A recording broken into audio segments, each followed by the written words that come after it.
Now, there's a story in the paper today saying women cope better with divorce than men.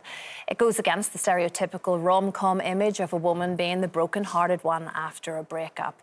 So is there any truth of it? Do you think we can just pull ourselves together a bit quicker? Janet, what do you think? Why are you asking me first? Well, I just thought, you've got experience, Yeah, well, I think that I'm not just talking about myself, but I think in general women do cope better, and that might be because we're better at multitasking, full stop. So if your marriage has hit the buffers, and let's be honest, 42% of marriages do, so we're working towards half of all marriages, that's way over a third, ending in divorce in this country. And the average age is for men about 46 and for women about 43, 44. So these are people in their 40s getting divorced. Now, by then, women have gone through jobs, kids, they've put up with this bloke. They're going to, if women decide to move on, they're going to shrink it down to something else to deal with. It's not going to be easy, it's not going to be nice, but they'll just cope with it.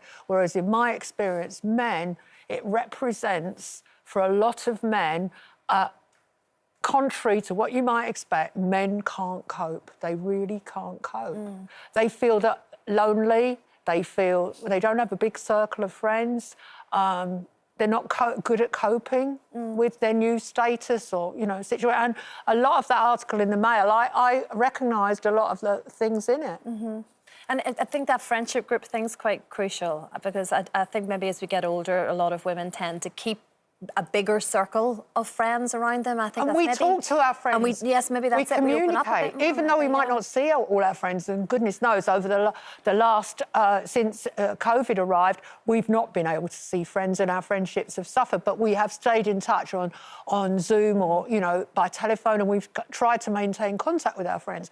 Whereas men are really poor at that, and even their really, really close friends from when they were at college or when they were at school, they don't stay in touch with them. Yeah. Or they adopt this strange, what I call jokey persona. That's not what they're really like, but they have another person they become when they're talking to their mates. So when a big personal problem erupts in their life, like their marriage has hit the buffers, they don't know how to talk to anyone, do they? No, I mean, I think I agree with everything Janet said, really. And I think in my friendship group, what happens is, particularly, it's a sweeping generalisation, obviously, and not everybody fits into this pattern, but middle-aged men in general, their world tends to get smaller. So particularly when they've been in a very busy career, but that's been the framework of their life, and a lot of their social life is related to that. So somebody might go, let's go down to the pub after work, or football or whatever. And then the minute that they're not working as much, then suddenly they don't make the effort. They haven't got friendship groups. So as women, we've always had a lot going on. And we continue to have a lot going on. So if then suddenly we're not in the relationship, we've still got all that stuff going on. And it's almost like the rug gets pulled out very gently for us, whereas with a man, it's a bit like a complete shock. I mean, I'm being clear about this. I'm not demonising men. I'm not saying they're, like, lacking in something and women are better at everything in life. What I'm saying is that somehow the way that women lead their lives prepares them better for divorce. It does prepare us better for relationships ending, and we might be hurt, we might be really upset, but we've got the ability to move on and find support from our friends, male and female.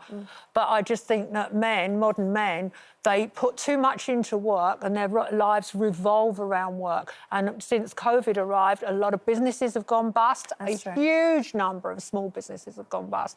And those men are sitting at home and they can't easily get back into the workplace. It's become very isolating. I think that's true, because I found it really challenging, like with me and Mark during lockdown, because the kids have moved out, so there's only us two there now, so it's been really hard. And I do think that if we were to get divorced, he'd struggle more than I would, because, as we said, he's got 2 or 3 friends that he's really close to. He goes to the gym, he doesn't really go to the pub or anything, but I've got loads of friends, and my sisters, and, like, the kids and everything, so I think he'd definitely find it much harder than I would. It's when actually sport, you talk about football, sport can be actually very very good thing in that respect. If you've got a group of Yeah. friends or even one friend that you support something together, it is a way of getting out again, isn't it, potentially, and having an interest. Well, one of my old boyfriends rang me up a couple of months ago because he was so lonely, and I was astonished. And it was, you know, I went out with him for a long time and we've remained very good friends.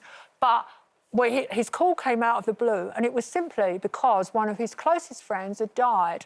And it was, he had expected it because the guy had cancer, but when he died, my ex-boyfriend was distraught because he felt like his world had shrunk even smaller, even though he's got a wife and they get on very well. But he's got this sense of anxiety about his life shrinking down, and I think that's a real problem for a lot of men. But how good that he reached out to you, though. Yeah, and I just had a little chat, you know. Yeah, right, very good.